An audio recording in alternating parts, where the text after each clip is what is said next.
You've built a life that looks fine from the outside, but inside you feel dead. You laugh, but it's empty.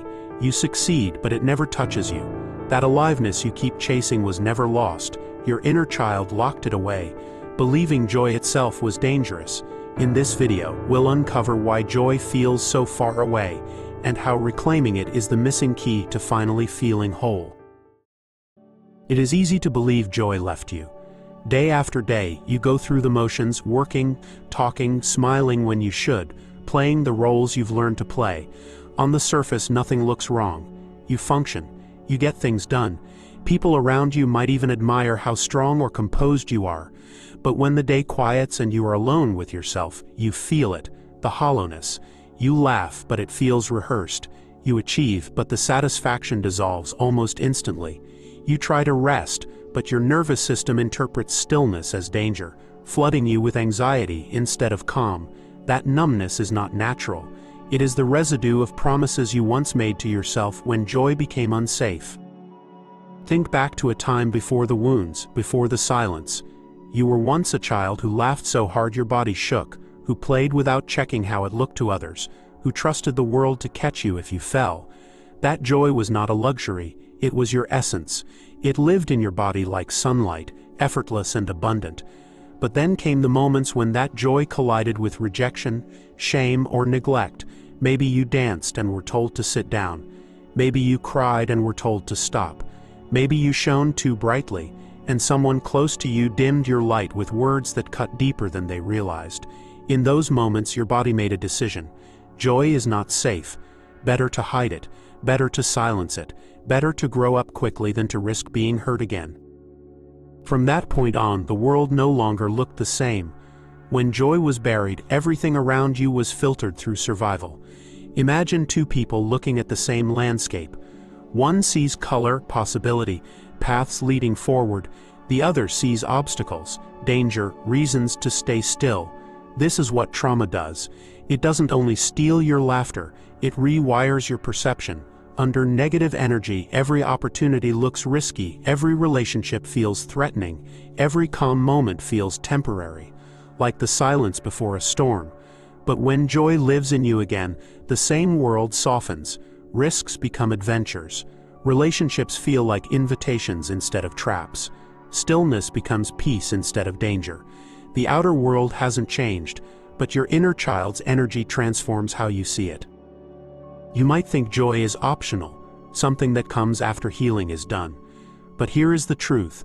Joy itself is medicine. When you are cut off from it, life feels like a never-ending duty. Work to do, roles to play, masks to wear. Without joy, your subconscious interprets everything through fear, and fear narrows your vision.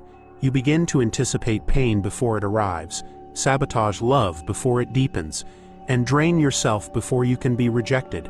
This is why the absence of joy is not neutral. It is active. It shapes your choices, your relationships, your self-image. It convinces you the world is colder than it really is, and the longer you live this way, the more convinced you become that this numbness is simply who you are. But you were not born numb. You were not born tired of life. Look at any small child, and you'll see what you once carried: the ability to find wonder in simple things, to play with nothing but imagination, to laugh with your whole body, to trust without calculation. That energy still lives in you.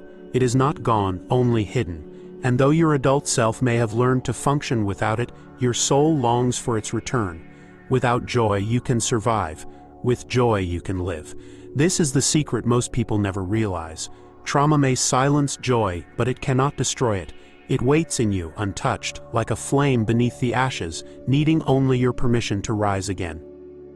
When you live disconnected from joy, everything becomes distorted. Love feels threatening, rest feels unsafe, and success feels meaningless. But when joy flows back into your nervous system, the distortion begins to clear. Suddenly, silence feels comforting instead of haunting. Achievements bring satisfaction instead of emptiness. Connection feels nourishing instead of draining. This is not imagination, it is biology. Joy rewires your nervous system to interpret safety where it once saw danger. It expands your perception, widens your choices, and opens the door to possibilities you couldn't even see before. In other words, joy doesn't just make you feel better, it changes the map of your life. And so the question becomes, if joy was buried, how do you uncover it? Not by forcing yourself to be happy, not by faking positivity or chasing constant stimulation. Joy cannot be demanded, it must be remembered. It returns when you create space safe enough for the child within you to peek out again. It shows up in small, unexpected ways. The laugh you didn't see coming, the playfulness that slips through when you stop trying to be serious, the moment you catch yourself singing without realizing it. These are not accidents, they are signs. Signs that the joy you thought was lost is knocking again, asking if it is finally safe to come home. There comes a moment in every story when the world shifts. For you, that shift may have been so subtle you barely noticed it at the time, yet it was powerful enough to alter the entire course of your life. Once you laughed freely, but then came the day when your laughter was met with a sharp look or cruel words. Once you ran toward love with open hands, but then came the moment when those hands were ignored, pushed away, or made to feel like too much. It didn't take many moments like this for your young self to draw a conclusion. Joy is dangerous, and needing love is unsafe. That conclusion didn't feel like a thought, it felt like survival. And once survival takes root, joy no longer flows without hesitation. This is what most people don't realize. The wound is not always the obvious pain you remember. Sometimes it's the vow you made in silence. You might not recall the exact words, but your body remembers the decision. Perhaps you vowed never to need too much, so you learned to shrink your presence in every room. Perhaps you vowed never to cry again, so you numbed every tender impulse before it could rise. Perhaps you vowed to be perfect, hoping that if you pleased everyone, they would never abandon you. These silent promises were brilliant in the moment. They allowed you to endure what no child should have to endure. But they came at a cost. In protecting yourself from pain, you also locked away your joy. Think of it like building a fortress. As a child, the walls felt necessary. They kept the storms out, shielded you from the blows of rejection, dulled the sting of disappointment. Inside the fortress you could feel safer. But walls that keep danger out also keep sunlight out. And over time you forgot what warmth felt like. You forgot the freedom of running into the open field without armor. What began as protection became a prison, and what began as survival became your way of life. The laughter that once erupted naturally now feels foreign. The creativity that once poured out effortlessly now feels blocked. The wonder that once lit your eyes now feels dimmed. You may not have recognized this as trauma because it didn't leave visible scars. You might have told yourself you had a normal childhood, or that others had it worse. And yet, when you look at your adult life, you see the evidence, the exhaustion, the perfectionism, the difficulty resting, the inability to feel fully alive. These are not random. They are echoes of that vow, ripples of the moment when your nervous system decided joy was too risky. Trauma does not only show up as bruises or shouting, it shows up as the absence of laughter, the silence after dreams, the heaviness in your chest when you want to feel free but cannot.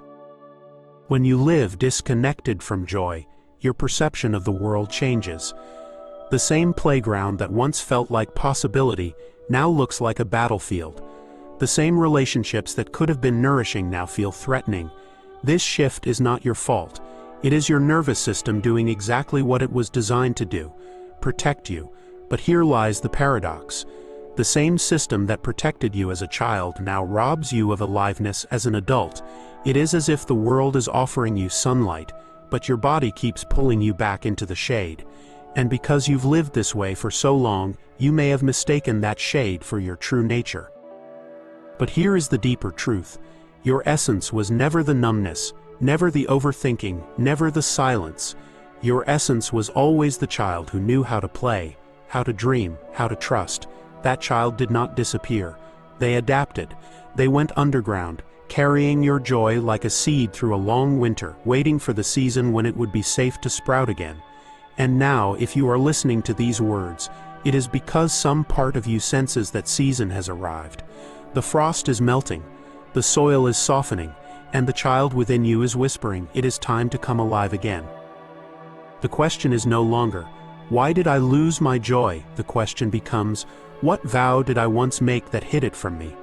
Because the moment you remember that vow, you begin to loosen its hold. You realize joy was never destroyed, it was simply hidden behind the wall you built to survive. And if you had the power to build that wall, you also have the power to take it down, brick by brick, not by force, but by compassion. Not by rejecting the child who made the vow, but by thanking them for their wisdom, and letting them know you are strong enough now to live differently. When you carry the belief that joy is unsafe, it touches everything you do. You might not walk around saying those words, but your nervous system remembers the vow, and it colors your world. In relationships, this shows up when you pull back the moment things start to feel good, as if pleasure itself were a warning sign. You might laugh at a joke, feel warmth rising in your chest, and then suddenly go quiet, convincing yourself you're being too much. Deep inside, it feels safer to dim your light than to risk shining and being cut down again. It's not that you don't want closeness. It's that some part of you believes that if you let the joy overflow, the loss that might follow would be unbearable. The same pattern shows up in your work. Think of the projects you once began with excitement, the visions that sparked your creativity. Perhaps you remember the thrill of starting something new, a business idea, a piece of art, a new path that felt alive. But then, somewhere along the way, the aliveness dimmed. The deadlines, the fear of judgment, the possibility of failure crowded out the joy, and soon the project felt like a burden instead of a gift. This isn't laziness. It isn't lack of discipline. It is the silent vow whispering, don't let yourself enjoy this too much. Joy never lasts. And so, even your passions become tinged with heaviness, as if you're waiting for the other shoe to drop. Even in the smallest parts of life, you can see the echoes. Rest, for example, should be a natural rhythm of the body, but for you it may feel uncomfortable. Lying still, breathing deeply, doing nothing, instead of peace, it stirs anxiety. Why? Because the nervous system trained itself to equate calm with danger. As a child, maybe the quiet moments were when conflict erupted. Maybe the stillness was broken by shouting, criticism, or sudden absence. And so, as an adult, rest feels unsafe. You keep yourself busy, overstretched, endlessly productive, not because you love the grind, but because the silence feels threatening. This is how the vow steals from you, turning even rest into a battlefield. Look also at the way you see the world through your eyes. When joy is buried, your vision shifts toward what is wrong, what is missing, what might go wrong next. Walking down the street, you notice the litter on the ground before the flowers blooming by the sidewalk. In conversations, you hear the criticism louder than the praise. Planning for the future, you see more risks than possibilities. This doesn't make you pessimistic by nature. It means your nervous system has been on guard so long that it expects danger more than it trusts beauty. Your eyes filter reality through the lens of survival. And the cruel part is, the more you expect pain, the more your choices lead you toward it, repeating the cycle without you realizing why. This pattern even shapes your body. Think of the tension that creeps into your shoulders, the knot that lives in your stomach, the way your chest tightens when someone says, I love you. These are not random aches. They are the language of the body remembering the vow. The child inside you once learned that vulnerability is dangerous. So now your muscles hold that lesson as armor. Joy feels fleeting because the body itself braces against it. Every time you get close to feeling alive, the armor tightens, pulling you back into numbness, as if to say, better safe than sorry. But that safety comes at the cost of feeling alive. And yet, here is the paradox. Even as you protect yourself, some part of you longs for freedom. You feel it when you see others laughing without fear, and something inside aches with both envy and recognition. You feel it when music stirs your body, and for a moment you forget to hold back. You feel it when someone looks at you with love, and your heart leaps before your mind has the chance to shut it down. These moments are not accidents. They are cracks in the armor, glimpses of the joy that never died. They remind you that beneath the survival code, there is still life waiting to be lived. If any part of this feels familiar, you are not alone. What you call just my personality is often the echo of the vow you once made to stay safe. And here's the truth. The fact that you even notice the pattern means the healing has already begun. Naming the wound is the first step toward breaking its spell. So if these words stir something in you, if you feel a memory rising or a whisper inside saying, "This is me," let it be spoken. Share it, even if only in a sentence, because in speaking it, you break the silence that has kept you carrying it alone. You may have spent years blaming yourself for these patterns, for pushing people away, for shutting down joy, for sabotaging opportunities. From the outside, it looks like weakness, even self-destruction. But when you look closer, you see something different. What looks like sabotage is loyalty. Loyalty to the child you once were, to the promises you once made, to the armor that once kept you alive. Every wall you built, every silence you kept, every time you pulled away when things grew too bright, it was never failure. It was devotion to survival. Imagine a child standing in a storm without shelter. The rain lashes down, the wind cuts like knives, and no one comes to hold them. What can they do but create their own protection? Maybe they tell themselves, "I won't need anyone. I'll survive alone." Maybe they whisper, "If I never hope, I can never be disappointed." These vows sound harsh, but in that moment, they are brilliant. They shield the child from unbearable pain, and once spoken, they do not dissolve. They settle into the body like spells, repeated unconsciously through every choice you make as an adult. That is why even now, decades later, your body still tenses at joy. That is why you mistrust kindness, why you shrink back from pleasure, why you sabotage closeness. It is not because you are broken. It is because the vow is still alive. Your nervous system remembers the storm, and even though the sky is clear now, it prepares for thunder. It tells you, "Don't trust this, don't relax, don't shine," and so you obey, not realizing you are no longer the child in the storm. The vow is ancient, but your body carries it as if it were yesterday. Think of it like carrying an umbrella long after the rain has stopped. You keep it open, shielding yourself from drops that no longer fall. Or like locking every door in your house, not realizing the danger has passed and those knocking are not threats but friends. These habits of protection become prisons. What once saved you now limits you. The umbrella blocks the sun, the locked doors keep out love. The vow, once sacred, has turned against you, not because it was wrong, but because it was never meant to last forever. And yet there is beauty even here. To see the vow for what it is transforms it from curse to wisdom. You begin to understand, I wasn't weak, I was clever, I wasn't broken, I was surviving. This recognition softens the harshness of self-blame. Instead of calling yourself flawed, you bow in respect to the child who did what they had to do. And from that respect, something shifts. The walls no longer feel like iron cages, but like doors you can choose to open. You don't force them down, you simply realize you don't need them in the same way anymore. This is the hidden secret most never realize. Your patterns are not accidents, and they are not punishments. They are echoes of an old spell you cast to endure. And the moment you recognize this truth, the spell begins to lose its power. Awareness itself is liberation. Because once you've seen the vow for what it is, you can no longer mistake it for your nature. You can say, I am not cold, I am cautious. I am not distant, I am devoted. I am not joyless, I am armored, and I no longer need this armor. So let this be the moment you step back and see the whole picture. You are not just the adult struggling to find joy. You are also the child who once shielded you with everything they had. Both exist in you, both have their reasons. And now, for the first time, you have the strength to thank the vow, and then to release it. This is the doorway. On the other side lies not perfection, but presence. Not erasing the past, but reclaiming what was hidden beneath it. And as you cross, you begin to feel a new possibility rising. The possibility of living without the old spell dictating your every move. Once you see the vow for what it is, the question becomes, what now? How do you live without the armor that has shaped you for so long? The answer is not to tear the walls down with force, but to gently teach your body and your spirit that joy is no longer dangerous. Healing is not about demanding that you laugh on command or forcing yourself to trust instantly. It begins with small invitations, the simplest moments where you allow yourself to feel safe without shrinking, where you permit a spark of joy to flicker without extinguishing it.